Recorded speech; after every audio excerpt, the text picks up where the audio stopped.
택배기사가 한 신발업체 고객센터로부터 전화 한 통을 받았습니다. 고객 택배가 분실됐으니 확인해달라는 내용이었는데요. 택배기사는 분명히 아파트 현관문 앞에 물품을 배송했는데 대체 이게 무슨 일인가 싶어 고객에게 전화를 걸었습니다. 고객은 택배를 받지 못했다며 보상을 요구했다고 하는데요. 결국 신고까지 하고 수사가 진행됐는데 CCTV를 확인한 끝에 절도범의 충격적인 정체가 밝혀졌습니다. 과연 누구였을까요? 자, 50대 택배 기사님이 저희한테 제보를 주셨네요. 네, 일단 이 택배 기사가 10년 차고요. 그 특정 아파트 단지를 10년째 담당을 하고 있습니다. 그런데 지난 이달 초에요. 그 해당 아파트 단지에 사는 고객한테 물품 배송을 했습니다. 근데 보통 그 택배에 휴대전화가 연락처로 적혀 있는데 이 택배 같은 경우에는 그냥 지역번호만 써 있고 뭐 문 앞에 놔달라 이런 특별한 요청 사항이 없어서 일단 아무도 없길래 문 앞에다 두고 내가 수첩에 몇 호에다가 배송을 했다라고 수기로 기록을 해두셨다고 합니다. 그런데 이틀 뒤에요. 그 신발 업체 고객센터에서 전화가 옵니다. 고객 택배가 분실됐는데 확인 좀 해달라 이런 내용이었습니다. 그래서 이 택배 기사는 그 내용을 보고 그거 제가 배송을 했고 배송 일지에도 적어놨으니까 제가 직접 통화해서 처리하겠습니다 말을 했습니다. 그리고 바로 그 해당 고객에게 연락을 해서 혹시 못 받으셨냐 물어봤는데 못 받았다고 얘기를 합니다. 선물용으로 30만 원대 신발 구매한 건데 뭐 앱을 확인해 보니까 배송은 문 앞에 됐다는데 나는 못 받았다. 그래서 지금 신발 업체에다가 얘기를 한 상황이다라고 설명을 합니다. 자, 그러면 택배 기사님과 그 고객 두 사람 간의 통화 내용 직접 들어보시죠. 받으신 거예요? 네, 그 가족들하고 다 확인하신 거죠? 예, 일단 통화를 해봤어요. 가족분 중에 누가 네. 그 받으셨는데 그거 깜빡하신 거 없어요. 네, 집에 다 물어봤는데 없어가지고. 제가 배송한 거는 확인을 일단 하셨는데 네, 물건은 받지는 못했고 네네네. 집안에도 없고 가족들한테도 다 재차 확인했는데 일단 없다는 걸 말씀해 주셨잖아요, 그죠? 네네네. 네. 그 수치를 안 하신 거잖아요. 그 물건을 못 보신 상황이고, 그죠? 그쵸. 이거 저도 이게 참. 그러면 결국 교수님, 제3자가 훔쳐간 거밖에 안 되는데? 지금 두 사람 얘기하는 거를 보게 된다면 제3자가 와서 그것을 가져갔다라고 밖에 볼 수가 없는 그런 사안인데요. 그래서 아까 얘기했던 뭐 3일에 걸쳐서 7차례 통화를 갖다가 했었고 그래서 또 혹시 뭐 고객님 가족이 가져간 것이 아니냐라고 했음에도 불구하고 다 전화 확인해 봤는데 그런 일이 없다라고 하니까 이 택배 기사 이분의 어떤 입장에서는 이거는 누가 제3자가 와서 이 자기 물건이 아닌 것을 가져갔구나 이렇게밖에 얘기를 갖다가 생각을 할 수밖에 없는데 사실 자기가 배송한 걸 CCTV 보니까 그대로 다 이렇게 나왔거든요. 그래서 이 분실된 게 확실하구나 이렇게 생각을 했다라고 합니다. 박 변호사님 그럼 네. 신고해야지. 당연히 신고해야죠. 그래서 택배 기사가 고객한테 경찰 신고해야 되는 거 아니냐, 빨리 신고해라라고 하니까 이 고객 하는 말이 택배하는 후배한테 물어보니까 날씨가 좀 따뜻해지면 이런 일이 많이 발생한다.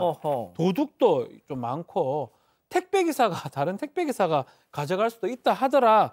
방법이 없다 하더라 신고해도 이렇게 얘기를 하면서 그래도 택배 기사 입장에서는 이게 고가 물건이니까 신고를 좀 하는 게 낫지 않냐라고 재차 말을 하니까 신고했다라고 말을 합니다. 그러면서 경찰에 말을 하긴 했는데 경찰이 일단 하기는 한다고 하지만 찾기 어려울 거다 이렇게 얘기했다고 합니다. 아니 찾기 어렵다고 뭐 택배 기사가 얘기를 해도 무조건 찾아내라고 하는 게 보통 반응인데. 그러니까요. 그렇게 해서 결국 여러 번 전화를 하다가 마지막 통화에서 또 고객이 이게 뭔가 싶은 얘기를 합니다. 뭐냐면 이 고객이 잃어버린 신발이 사실 그게 그냥 파는 게 아니라 추첨을 통해서 얻은 신발이라는 거예요. 그래서 그런 거 요즘에 또 뭐 추첨으로 하든가 리셀하면 더 비싼 가격에 팔 수도 있지 않습니까? 그래서 이거 저도 참 곤란하다라고 얘기를 하면서 하지만 제가 마음이 약해서 그 돈을 다 받을 수는 없고 한 3분의 2 정도, 한 20만 원 정도만 보상해 주시면 어떻겠느냐 이렇게 고객이 얘기를 하더란 겁니다. 그래서 택배 기사분도 이 상황 그 택배 업체는 다 택배 기사분이 다 책임을 져야 된대요. 그래서 그럼 제가 그 돈 바로 송금해 드릴까요? 아니면 경찰에 제가 신고해서 수사를 좀 기다려 볼까 했더니 편한 대로 하라 그러더래요. 그래서 희한하다 싶어서 이 택배 기사분이 경찰에 신고를 합니다. 그래서 내가 신고해봐서 수사 상황이 나오면 빨리 알려드리겠습니다 라고 택배기사가 얘기를 해요. 자, 신고했습니다. 그리고 경찰에게 기사님이 전화 한 통을 받습니다. CCTV를 돌려봤다는 거죠. 자, 그래서 그 도둑놈 확인됐습니다. 체크포인트 짚어보죠. 제가 그랬나요가 무슨 얘기일까요? 직접 들어보시죠. 아버님께서 그 자기 동생분 주셨다고 하시네요. 그 주문자분의 동생분 주셨대요. 그러면 그걸 가지고 들어가신 분은 누구예요? 네, 그러니까 정확하게 기억은 안 나시는데, 그래서 저는 본인인 것 같다. 뭐, 저 CCTV 영상 본 대로, 그러니까 본인 맞으시니까, 저인 것 같긴 한데요. 그러니까, 우리 선생님께서 가져가신 것 같은데, 그러니까 본인이 또 갸우뚱하시더니, 제가 그랬나요? 그러면서 이제, 아버님이 아드님, 주신 거를 본인한테 말씀을 안 하신 거래요. 이럴 줄 알았다니까 내가. 네, CCTV 보니까 본인이 직접 들고 들어간 거였습니다. 그래서 이거 관련해서도 이 경찰이 고객한테 확인을 했는데 이거 본인 아니세요? 라고 했더니 그 고객도 네, 전 거 같은데 제가 그랬나요? 정확하게 기억이 안 나네요. 라는 식으로 둘러댔다는 겁니다. 그러면서 그 뒤에서야 하는 얘기가 우리 아버지가 그 신발을 말도 없이 뭐 딴 집 사는 그 동생한테 줬다더라. 그런 것 같다라는 식으로 경찰에게 갖고 들어가네 지금. 했다고 하고요. 그렇죠. 이 택배기사 입장에서는 좀 황당하고 기가 막힐 수밖에 없는 상황입니다. 진짜 왜 저러고 사니 진짜. 글쎄요. 게다가 문제가 또 하나 있어요. 이 택배기사분이 곰곰이 생각해 보니까 저 고객하고 1년 전에도 신발 가지고 문제가 있었다라는 겁니다. 아 진짜? 예, 그때 1년 전에도 이 고객분이 신발 업체에서 신발을 이렇게 구매를 했는데 그때도 신발을 분실했다. 근데 그때는 알고 보니까 이 배송지를 잘못 적어서 다른 동호수를 적었던 겁니다. 근데 그때는 찾아봐서 택배기사분이 막 쓰레기 분리수거장까지 다 주셨는데 못 찾았대요. 그래서 이거 어떻게 하냐라고 했더니 그때 저 고객이 또 그거 신발 업체에 내가 해결하겠습니다. 그래서 택배기사에게 또 책임을 안 물었답니다. 근데 어쨌든 신발을 가지고 1년 만에 비슷한 일이 벌어지기 좀 뭔가 석연치가 않다라는 느낌이에요. 기사분은. 박 변호사님. 네. 왜 저러고 사니 진짜. 그러니까요. 택배 기사님 입장에서 앞으로 좀 조심스러울 것 같아요. 또 이렇게 해놓고 누가 신고를 잊어버렸다고 잃어버렸다고 이렇게 하면 나중에 더 꼼꼼하게 체크해야 되고 택배 기사 바쁘잖아요. 특히 또 이 아파트 자주 가는 곳이고 되게 좋아하는 아파트인데 이런 일이 발생하니까 속상하다고 합니다. 이거 한 개 배달할 때 얼마 남는지 아십니까? 600원에서 700원 정도 남는데 세상에.